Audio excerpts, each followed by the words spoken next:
Bizim işimiz təhsildən danışmaqdan keçir və əlbəttə ki, təhsil təkcə məktəb binalarının divarlarında bitmir də. Yəni həyatın özündə də biz hər an, hər gün yeni bir dərs alırıq. Bu gün də təhsil mərkəzlərindən biri ilə sizi yaxından tanış etmək istəyirəm. And Education Center-in direktoru Günel Mənsimli bugün studiyamızda Sağlam Təhsildədir. Xoş gəlmisiniz Günel xanım. Çox sağ olun, xoş gördük.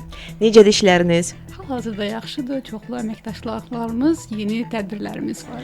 Günel xanım, sizi yaxından tanımaq istəyirəm və istəyirəm ki, tədris mərkəziniz haqqında geniş bir məlumat verəsiniz. Ümumiyyətlə tələbələr sizə müraciət edərkən hansı şərtlər əsasında qəbul edirsiniz?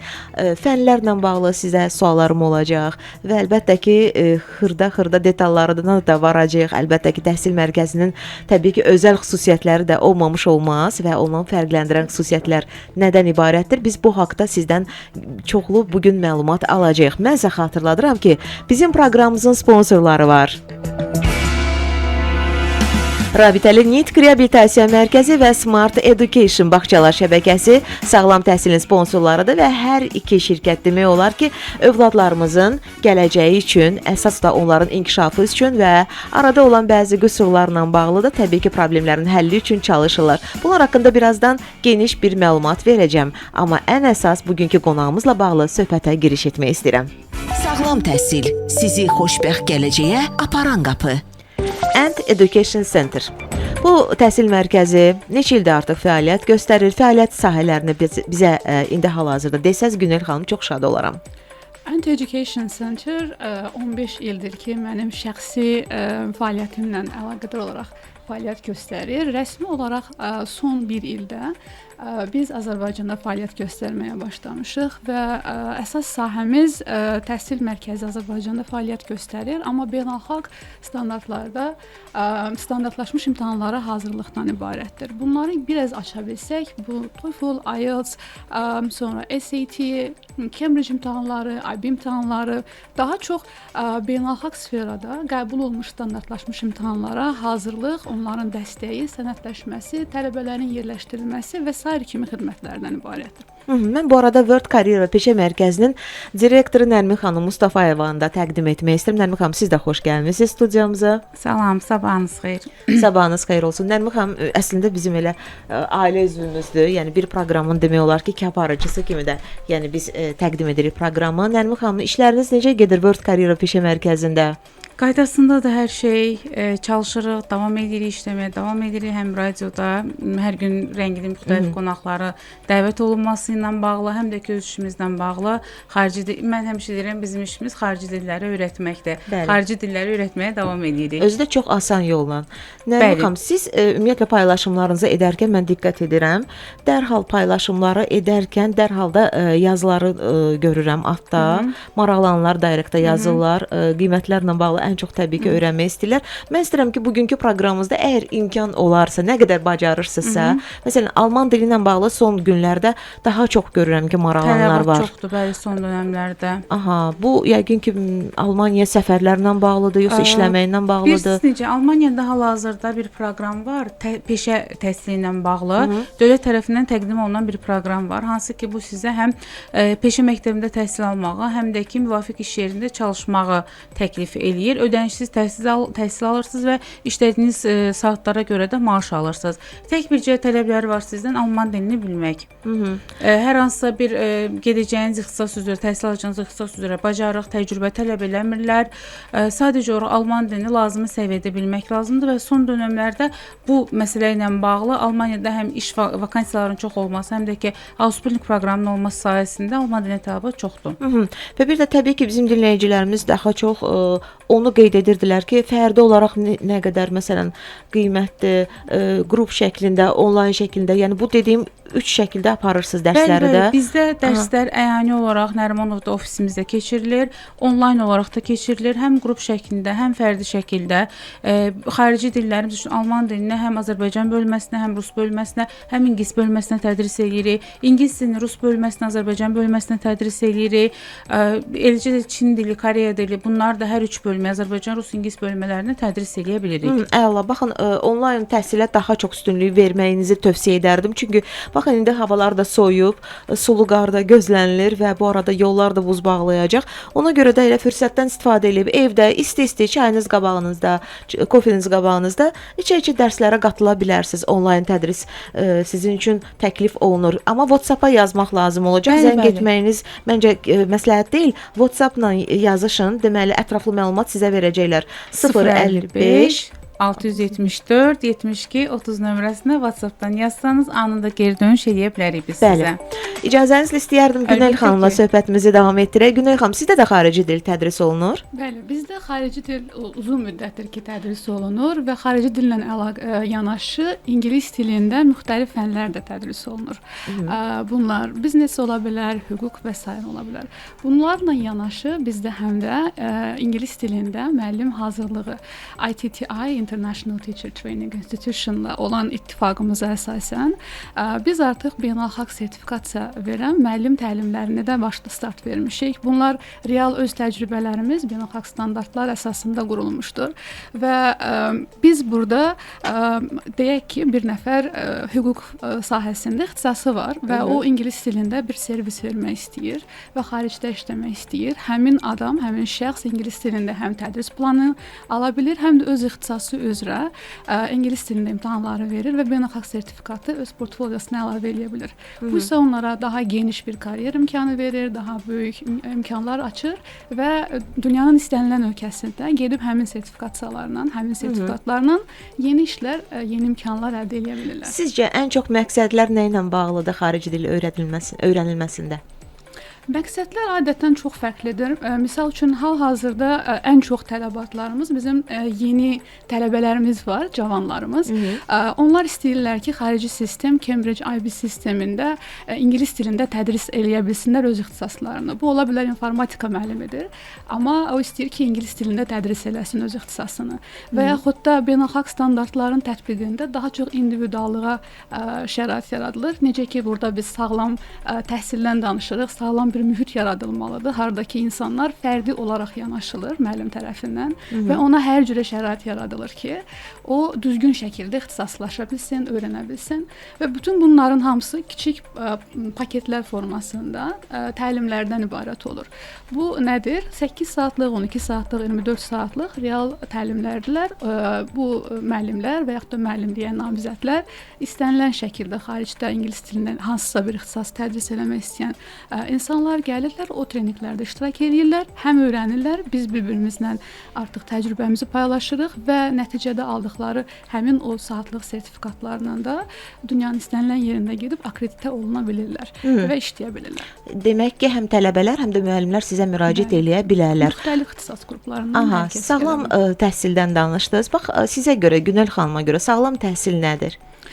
Uzun müddət xarici sistemdə və bizim dövlət proqramlarında işləmiş bir müəllim olaraq bunu deyə bilərəm ki, sağlam mühit bir uşağın, bir tələbənin fikirlərinə hörmət göstərilən və onun əldə etdiyi qazanc hər nədirsə, kiçik bir öyrənmə, hər nə öyrənibsə, ona hörmətlə yanaşmaqdır. Və müxtəlif formada öyrənmə formaları var. Deyək ki, bəziləri sadəcə yazılı formada, vizual olaraq öyrənir, digərləri səsli və toxunma ilə öyrənməlidir. Digərləri isə emosional bağ yaratmalıdır.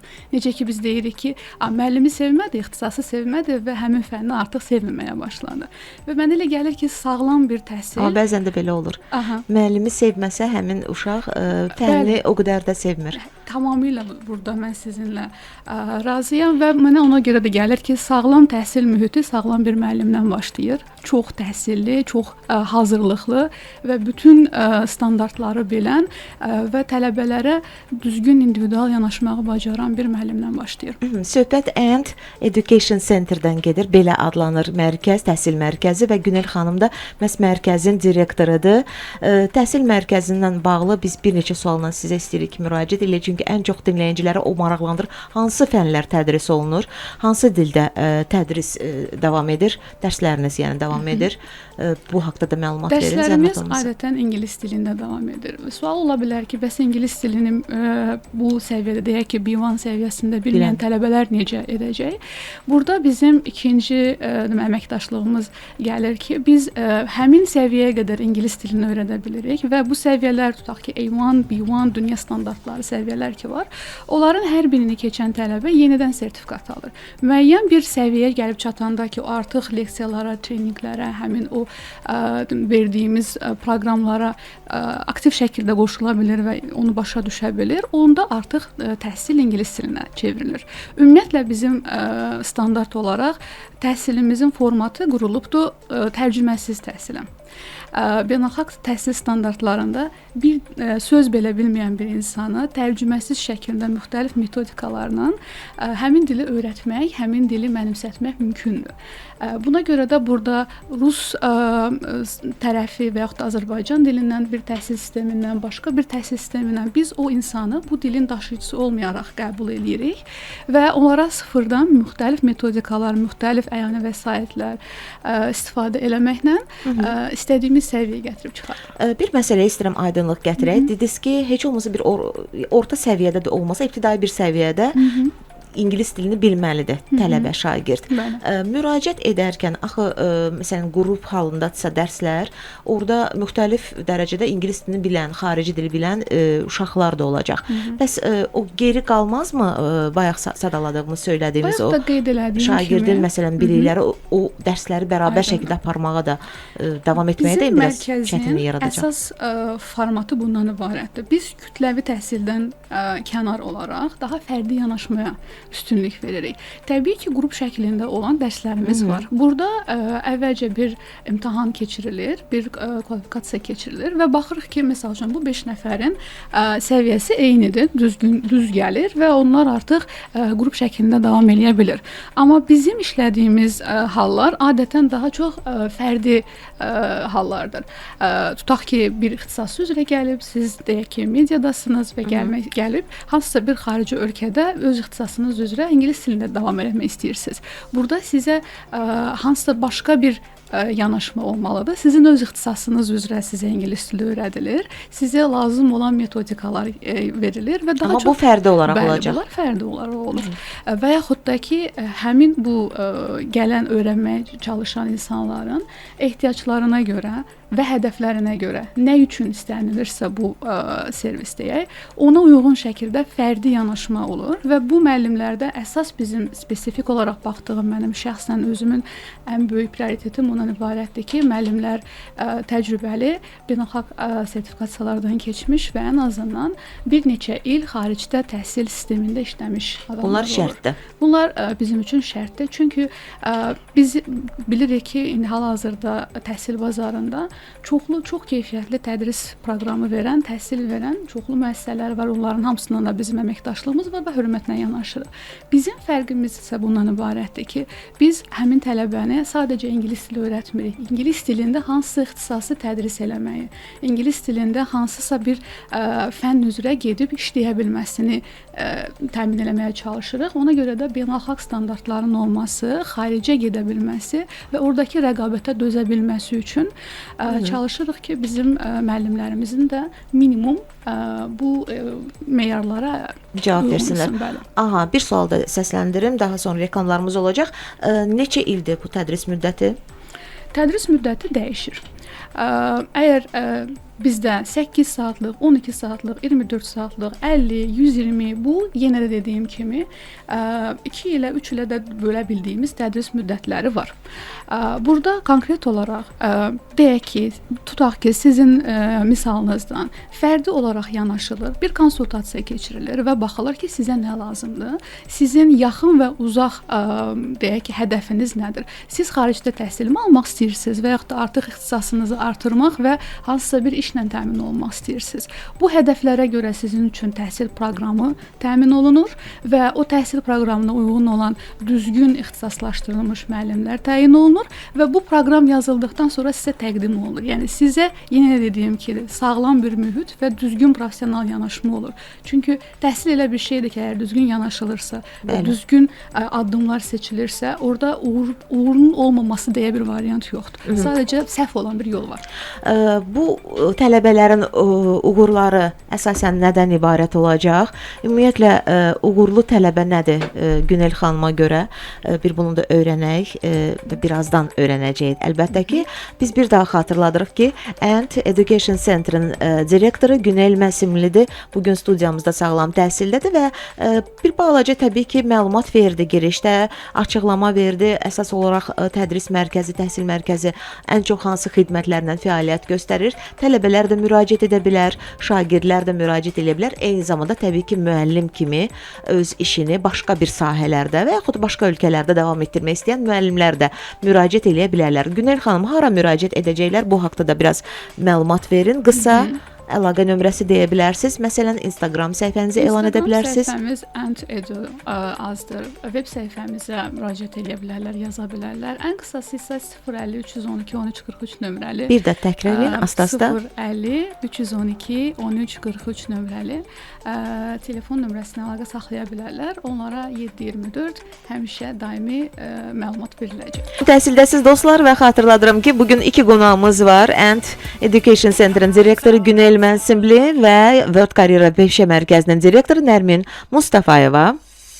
Sağlam təhsil sizi xoşbəxt gələcəyə aparan qapı.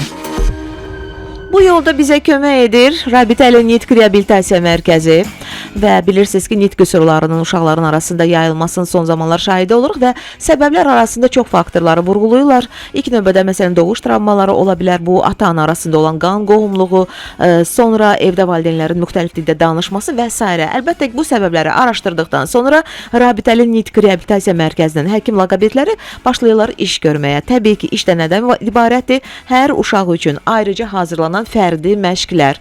Müraciət nə qədər erkən etsəniz, bir o qədər də təbii ki, terapiya məşqlər, müalicə daha effekt verəcək, daha tez başa gələcək, daha tez yəni müalicənin effektini görmüş olacaq valideynlər. Ona görə də burada əsas məsələ də təbii ki, vaxtında diaqnozun qoyulmasıdır. Rabitəli Nitq Reabilitasiya Mərkəzinin əlaqə nömrəsini deyirəm. Əlaqə saxlayın 050 867 27 43. Instagram səhifələri də var. Rabitəli _nitq. O ki qaldı Smart Education bağçalar şəbəkəsinə. Bilirsiniz ki, hər bir uşaq sağlam bir mühitdə təbii ki, böyümək istəyir və valideynlərin də əsas istəyi odur ki, əgər uşaqlarıma mən etibar eləyirəmsə məktəbə qədər təhsil müəssisələrinə, o zaman yəqin ki, istəyəcəm ki, orada təhlükəsiz bir mühit olsun, pedaqoqlar savadlı olsunlar, səbirli olsunlar, ən əsas da. Baxın, ona görə də hər bir uşağınız üçün, körpəniz üçün xüsusi olaraq hazırlanmış, rahat, sevgi dolu bir mühit sizə təqdim edirik. Təbii ki, Smart Education bağçalar şəbəkəsində bir neçə filialdan fəaliyyət göstərirlər. İndi eviniz hansı deyəcəyim bu filiallara yaxında, orada uşağınızı yönləndirə bilərsiniz. 2016-cı ildə yaradılan Smart Education bağçalar şəbəkəsinin ilk filialı Yerləncəyə oldu. 2017-də Suna, 2018-də Minika, ən son isə 2022-ci ildə Piramida Tədris Mərkəzi ilə fəaliyyət göstərirlər. 050 988 30 62-ni yığacaqsınız dostlar. 050 988 30 62 balacalarımızın böyük dünyasına açılan qapı. Sağlam təhsil davam edir. Nərmin xanım, istəyirəm sizlə davam edim. Necə bilirsiniz? Bu tədris proqramlarınız yaman səs soraq salıb ölkəyə. 3 aylığı da var imiş, 6 aylığı da, 12 aylığı da. Necə seçir tələbələr bu proqramları və bu proqramlar ümumiyyətlə nədə üstünlük verir bizə, bizim tələbələrimizə? Bizə tələbələr tərəfindən ən çox verilən sual da budur ki, proqramı mən necə seçim, mənə hansı uyğundur? Biz 12 ildir fəaliyyət göstərən bir təhsil mərkəzi olaraq onu demək istəyirik ki, bizim işimiz xarici dilləri öyrətməkdir. Biz sırf xarici dillərin tədrisi ilə məşğuluq. Xarici dilləri öyrətmək üçün də biz tələbələrə əsasən danışıq proqramlarını təklif edirik. Yəni işləyən insanları, vaxtı olmayan insanları nəzərə alaraq qurulmuş proqramlardır bunlar. 3 aylıq, 6 aylıq və 1 illik dərs proqramlarımız mövcuddur. Bunları nəyə görə seçirsiniz? Əgər sizin müəyyən qədər bazanız varsa, siz yəni artıq xarici dildə əvvəlcə məşğul olmusunuzsa, sadəcə özünüzü inkişaf elətdirmək istəyirsiniz. Bu zaman sizə biz məsləhət görürük ki, 3 aylıq danışıq proqramını seçəsiniz. Əlbəttə ki, bunlar qrup halındakı dərslər üçün nəzərdə tutulub. Əgər yox, siz sıfırdan başlayaraq gündəlik iş həyatına lazım olan danışıq öyrənəcəksinizsə, o zaman 6 aylıq dərs proqramını biz sizə məsləhət görürük. Hər hansısa bir xarici dildə ana dili kimi danışmağı nəzərdə tutan tələbələrə isə ümumiyyətlə 1 illik dərs proqramı daha uyğundur. uyğundur. Dərslərimiz həftədə 2 dəfə 90 dəqiqə hər biri, qrup şəklində, qruplarda maksimum 4 nəfər olur. Eləcə də həm onlayn, həm də ki, əyani tədrisə aiddir. Həm onlayn da seçə bilərsiniz bu proqramları, həm də ki, əyani tədrisdə seçə bilərsiniz. Baxın, soyuq fəsildir də hal-hazırda. Birazdan da söylədim ki, sulu qar gözlənilir. Məncə də ən yaxşı tövsiyə eləyərdik ki, elə tələbələr onlayn təhsili seçsinlər. Bəli. Yəni eyni keyfiyyətdə davam edəcək dərslər bildiyim qədərilə. Yəni bunu vurğulayırıq ki, bizdə danışıq dərsləridir. Danışıq dərslərində əyani və yaxud da ki, onlayn dərslər arasında keyfiyyət fərqi yoxdursa, Bəli. burada artıq seçim sizə buraxılır ki, siz öz zamanınıza qənaət eləyəsiniz. Onlayn dərsi seçin. Yəni heç bir fərqi yoxdur dərs keyfiyyətində. Biri var müəllimlə eyni otaqda oturmusunuz, bir də var ki, müəllimlə sizin aranızda sadəcə bir kamera var. Ekran üzərindən keçirsiniz, proqram üzərindən keçirsiniz. Eləcə də biz bilirsiniz ki, həmçinin əgər siz ofisə gələ bilmirsinizsə, tutaq ki, deyək ki, onlayn dərsə də çox da güvənmirsiniz, istəmirsiniz seçim onlaynla yana eləyəsiniz. Biz sizin evinizə, iş yerinizə müəllim göndərə bilərik xarici dilin tədrisi ilə bağlı. Bunu həm uşaqlar üçün istəyən, öz övladları üçün istəyən valideynlər var ki, uşaqlarının xarici dil öyrənməsi üçün məktəbdən gəlir, uşaq yorğun olur, təzədən bir də yol gəlməsin deyə istəyirlər ki, müəllim evə gəlsin. Heç bir problem yoxdur. Həm Bakı daxili, həm də ki, Bakının kənar kəndlərinə də biz müəllim evə təyin eləyə bilirik. Eləcə də bəzən şirkət sahibləri olur, iş insanları olur ki, onlar da gələ bilmirlər, vaxt qıtlığından vaxt ayıra bilmirlər və yaxud da korporativ şəkildə ola bilər ki, bir müəssisə öz işçilərinə korporativ bir formada 10-15 nəfərlik qruplar halında hər hansısa bir xarici dil öyrətmək istəyir, o zaman yenə bizə müraciət eləyə bilərlər. Yenə qeyd edirəm, WhatsApp üzərindən bizlə yazışsalar, zəng eləsələr, məlumat alsalar daha uyğun olar. Çünki daha verimli olur, daha əlverişli olur, söhbət Suallar daha çox yaxşı olur. olur. Təbii ki, yazışmalarda olan məlumatlar hamısı qalır. Ona görə də Bəli, WhatsApp-da əlbəttə ki. yazışmaq daha Bəli, yaxşıdır. İş yerlərinə bağlı olan təklifinizi çox bəyəndim. Həqiqətən də nahar fasiləsi deyirik. 1 saat mən nahar fasiləsinə gedəcəm. Aha, o nahar fasiləsində bir 15-20 dəqiqəsi, onsuz da yəni ondan çox olmur da. Yemək yeyirsən, aha, vəssalam. Baxın nə qədər səmərəli istifadə eləyə bilərsən vaxtını. İngilis dili də o nahar fasiləsinin içində Bəli. öyrənilsə, heç belə işin keyfiyyətinə də, yəni təsir Bəli, iş bəli. prosesinə də təsir göstərməyəcək. Rəhbərliklə də bağlı heç bir belə deyək də narazıçılıq yaranmayacaq. Mən belə düşünürəm. Ona görə də Əsasən də nahar fasiləsinə salırlar. Əgər bir ofisə Bəli. gedəcəksə, iş yerinə gedəcəksə müəllim, bizim tələbələrimiz Təbii də ki. nahar fasiləsinə salırlar dərsi. işi axsatmamaq təbii ki, şərti ilə. Güney xanım, sizdə siyasətiniz necədir? Yəni bu dərslərlə bağlı, bir proqramlarla bağlı, məsələn, qiymətlərlə bağlı, xüsusi belə təhsil haqqlarında bir endirimlərmi deyim, təqaüdlərmi deyim, mövcuddurmu? Əlbəttə mövcuddur. Xüsusilə də bizdə siyasət bundan ibarətdir ki, hər bir tələbənin vəziyyəti case adlandırırıq biz onu. O universitetə getdiyi ana qədər, hətta orada yerləşdiyi müddətə qədər hər addımında biz onları izləyirik və əməkdaşlıqlarımız başqa universitetlərlə, deyək ki, Russell Group universitetləri, Ivy League universitetləri, bütün bu universitetlərlə olan əməkdaşlıqlarımızı da bunun üçün qururuq ki, tələbələr həm düzgün istiqamətlənsinlər, həm də başqa agentliklərlə, başqa sistemlərlə daha çox ödəniş eləmədən, daha düzgün, daha etik qaydalar çərçivəsində öz hədəflərinə uyğun getsinlər. Bizdə proqramlar standart və beynəlxalq olduqlarına görə onların qiymətləri də rüsum olaraq sertifikasiya qiymətlərinə görə dəyişir. Təəssüf ki, biz bunlarda bir dəyişiklik eləyə bilmirik, amma müəyyən bir müddətdən sonra deyək ki, qrup olaraq 5 tələbəmiz çox gözəl nəticə göstərəndə həmin o beynəlxalq sertifikasiya verən mərkəz, deyək ki, Cambridge Exam Center, o bizə müəyyən bir endirim verə bilər ki, siz tələbələrinizi bu bonuslardan istifadə eləyə bilərsiniz.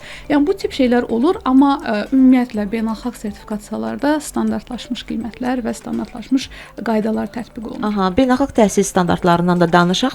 Məsələn, təhsil standartlarının tətbiqində təbii ki, bəzi çətinliklər olmamış olmur. Təbii ki. Yəni bu çətinliklər ümumiyyətlə onların aradan qaldırılması üçün hansı üsullardan istifadə edirsiniz, Güney Biz xanım? burada daha çox blended metoddan istifadə edirik. Hər şey bir-birinə keçmiş və assimilasiya eləmiş vəziyyətdə. Çünki mən Azərbaycanda beynəlxalq bir təhsil müəssisəsində 10 ildən çox özüm aktiv şəkildə tədris eləmişəm və standart deyək ki, Cambridge sistemidir. Bu İngiltərədə tətbiq olunan bir təhsildir, amma sizin qarşınızda oturan oturan tələbə isə Azərbaycan mentalitetindən gəlir və onun müəyyən özünə məxsus çətinlikləri var.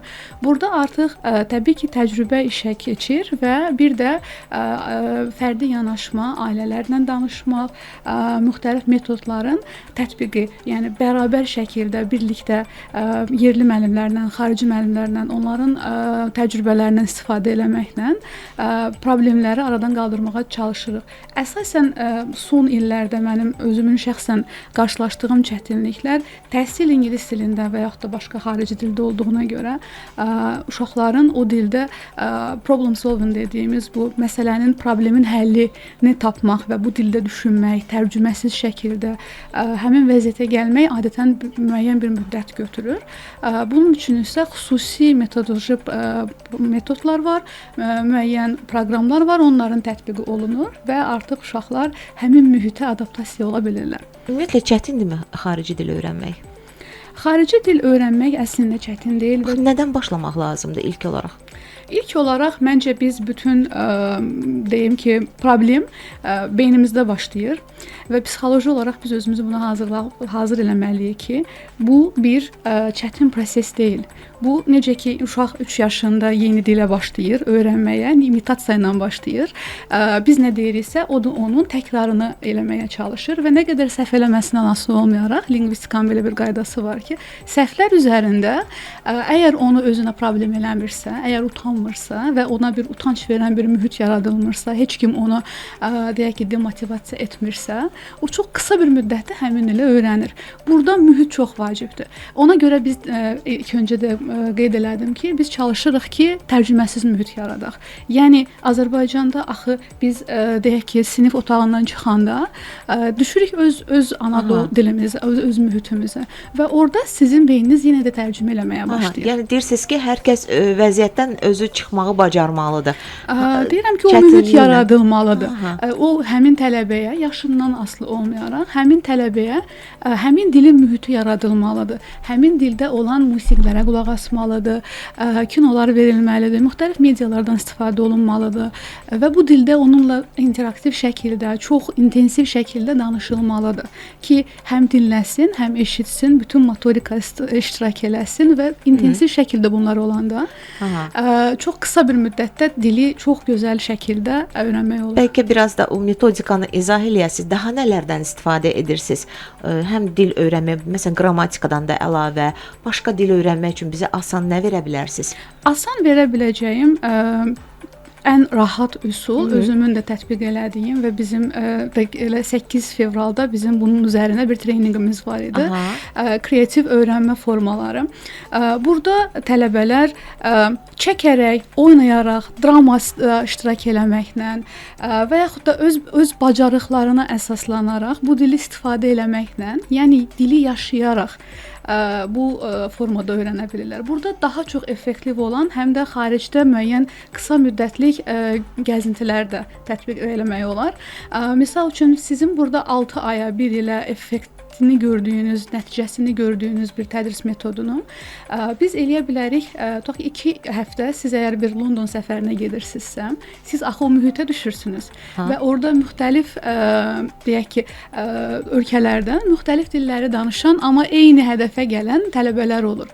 Və sizə çox əminliklə deyə bilərəm ki, bu mühitə düşmək, həmin mədəniyyətləri görmək, o insanlarla birə-bir danışmaq, o aksentləri eşitmək, adicə metroya minəndə elanları belə ingilis dilində eşitmək, bütün bunu, yəni dili yaşamaq 2 həftənin nəticəsində adətən bizim tələbələrimiz ingilis və yaxud da Amerikan aksentləri ilə danışırlar, daha rahat olurlar və başa düşürlər ki, bu çox da ağırlı bir proses deyil, əslində çox əyləncəli.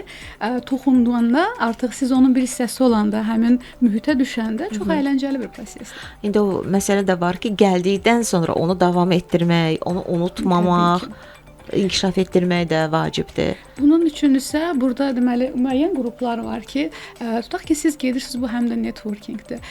Siz gedirsiniz bir ölkəyə və orada bu intensiv dərsləri keçirsiniz. Bunlar orada bitmir. Təbii ki, siz həyat boyu yadınızda qalan bir yaddaş götürürsünüz, bir ölkə ilə tanış olursunuz, bir dillə tanış olursunuz. Bundan sonra isə biz həmin o tələbələrin hər birinin yenidən bir-birlərinə əlaqə saxlaya biləcəyi bir platformalar var. EKT-nin tətbiqi burada bizim köməyimizə çatır ki, müəyyən platformalar düzəlir və uşaqlar daimi olaraq bir-birindən əlaqədə olurlar.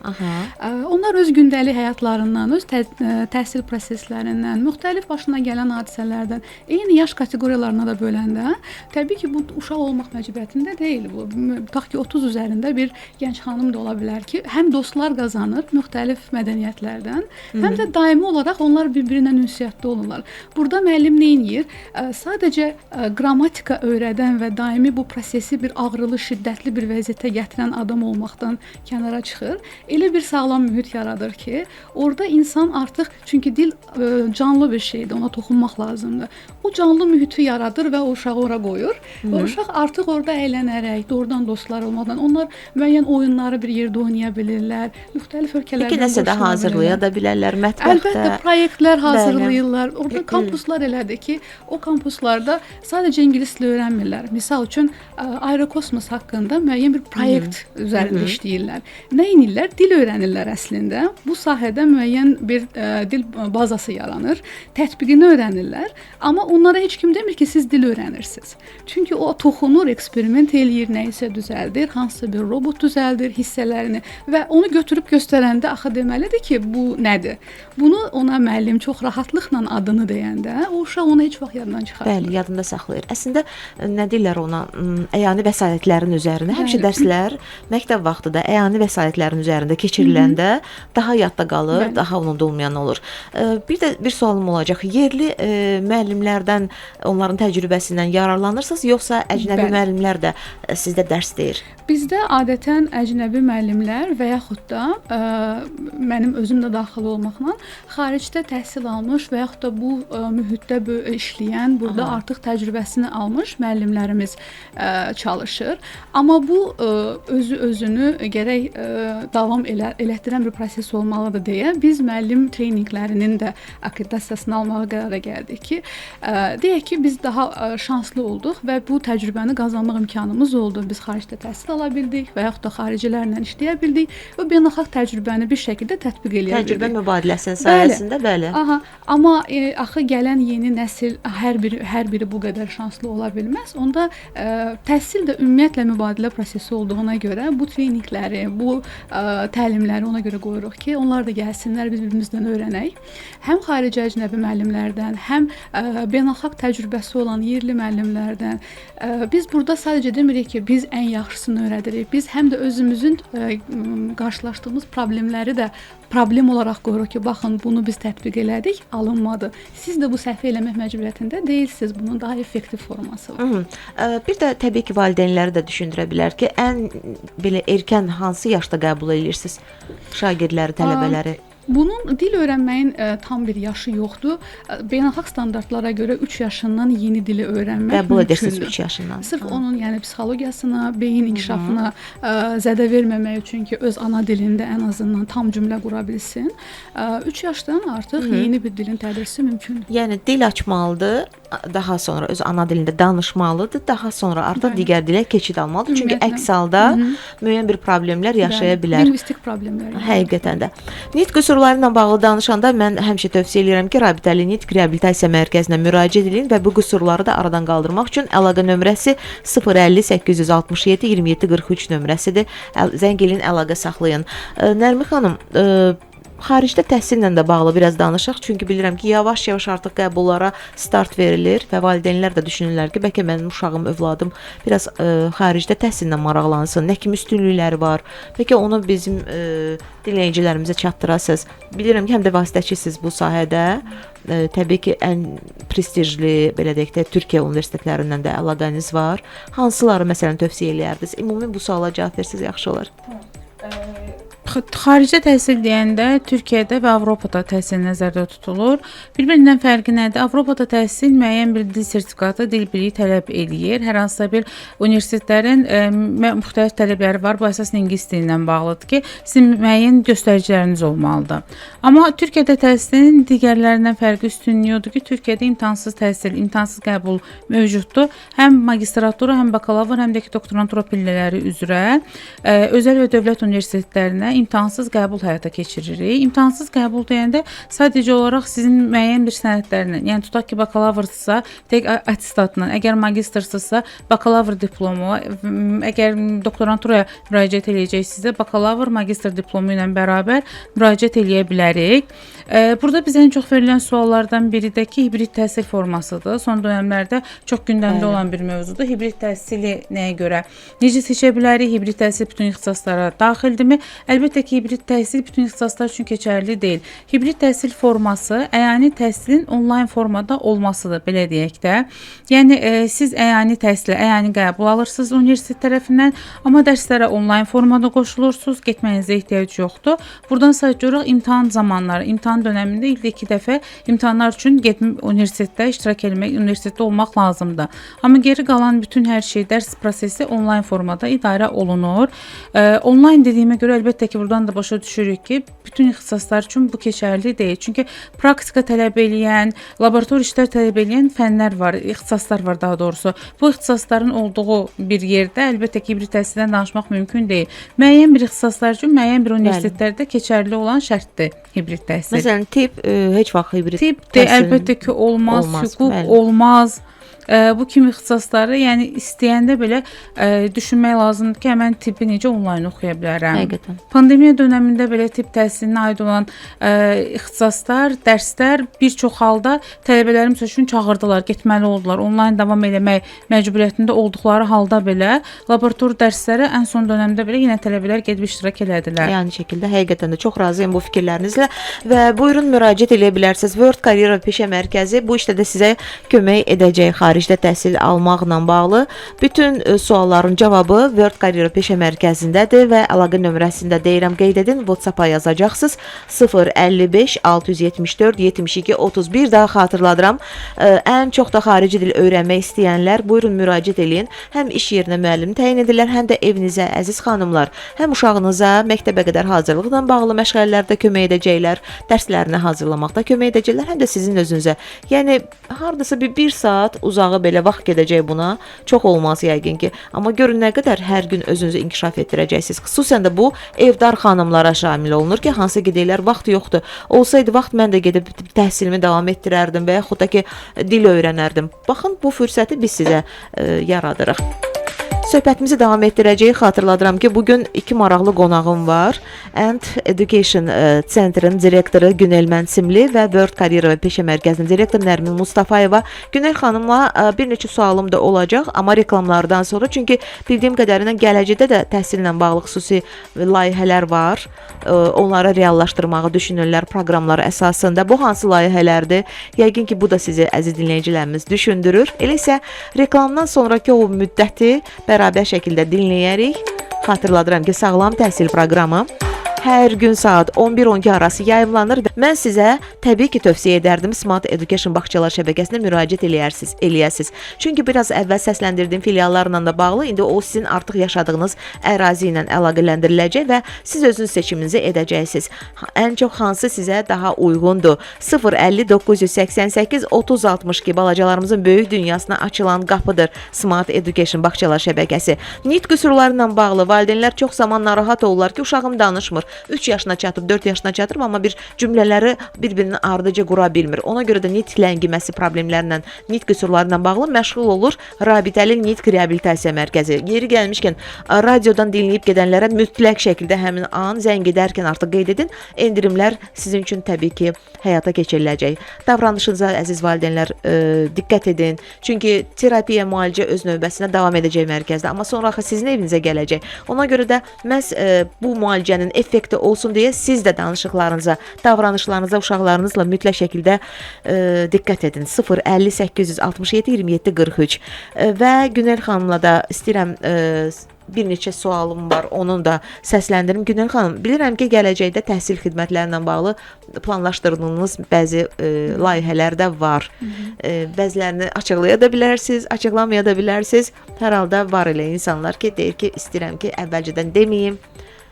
Hal-hazırda artıq start verilməsi gözlənilən reallaşmış layihələrimizdən danışa bilərik. Ümumiyyətlə, təhsil elə bir sahədir ki, orada daimi dinamika olmalıdır və siz nə qədər də yenilik gətirsəniz, nə qədər də yeniliklər tətbiq eləsəniz, bir şəkildə yenə özlərinizə işləməlisiniz. Hal-hazırda bizdə indi ITTI ilə olan əməkdaşlığımıza start verilibdir.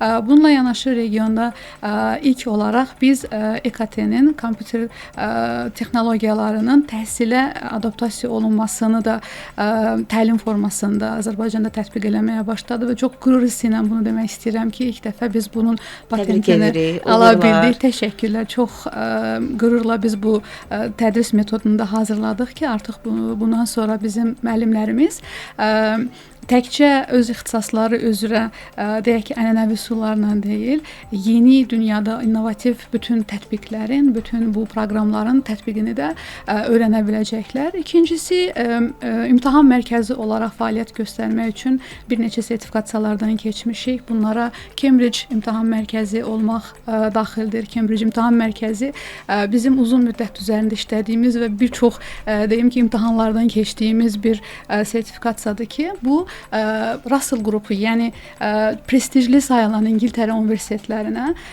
qəbul proqramını apara biləcək bir deməli imtahan mərkəzi olacaq və s. və s. Mən gözləyirik. buradan bir balaca açıqlama da vermək istəyirəm ki, artıq Ant Education Center-la yavaş-yavaş da bizim danışıqlarımız gedir və çox onları artıq proqramlarımızda görmüş olacağıq və onlarla maraqlı söhbətlərimiz olacaq və danışa bilmədiyimiz bu gün mövzuları mənə elə gəlir ki, silsilə biz dinləyicilərimizə artıq tanıdacağıq. Nərmin xanım, siz nə deyə bilərsiniz bizim dinləyicilərimizə? Bizim dinləyicim bu soyuq havalarda xarici dilləri evinizdən çıxmadan gəlin biz sizə onlayn olaraq öyrədək. Bunu tövsiyə edirəm. Ümumiyyətlə xarici dillə bağlı hər hansısa bir sualınız varsa, hər hansısa bir sizə qaranlıq qalan bir mövzu, aydınlaşdırmaq istədiyiniz bir şey varsa, WhatsApp vasitəsilə bizimlə əlaqə saxlayın. Sizə yardımcı olaq. Eləcə də sizə təşəkkür edirəm. Mən bu möhtəşəm proqram üçün. Hər gün sizin səsinizi eşitmək radiosu bizə ayrıca bir ilham, enerji verir. Təşəkkür edirəm, qarşılıqlıdır. Günel xanım, bəs sizlə necə əlaqə saxlasınlar? Bir də desəz nömrəni yaxşı olar. 050 312 13 43 nömrəsinə zəng eləyə bilərlər, WhatsApp-la əlaqə saxlaya bilərlər və yaxud da bizim Instagram səhifəmizdən də yazıb məlumatları ala bilərlər. Təşəkkür edir və World Career Peşə Mərkəzinə də 055 Nərmin xanım 674 72 30 nömrəsi vasitəsilə WhatsApp yazıb əlaqə saxlaya bilərsiniz. Hər ikinizə təşəkkür edirəm. Maraqlı idi çox bugünkü proqramımız, çox geniş, belə məlumatlı oldu. Mən düşünürəm zəngin bir proqram tərtib elədik, hazırladıq. İşinizdə uğurlar arzulayıram. Hər ikinizə inşallah görüşərik. Görüşərik. Sağ olun. Yekunlaşdırdıq bugünkü sağlam təhsil əziz dinləyicilərimiz. Təhsillə bağlı öyrənmək istədikləriniz nədirsə, təkliflərinizə hazırıq. Yazın, göndərin proqramlarımız müddətində WhatsApp nömrəmizə. Yeni təhsil mərkəzlərindən təbii ki, tanışlıq da öz növbəsində davam edə bilər. Buyurun, gözləyirik. Sağ olun. Sağlam təhsil.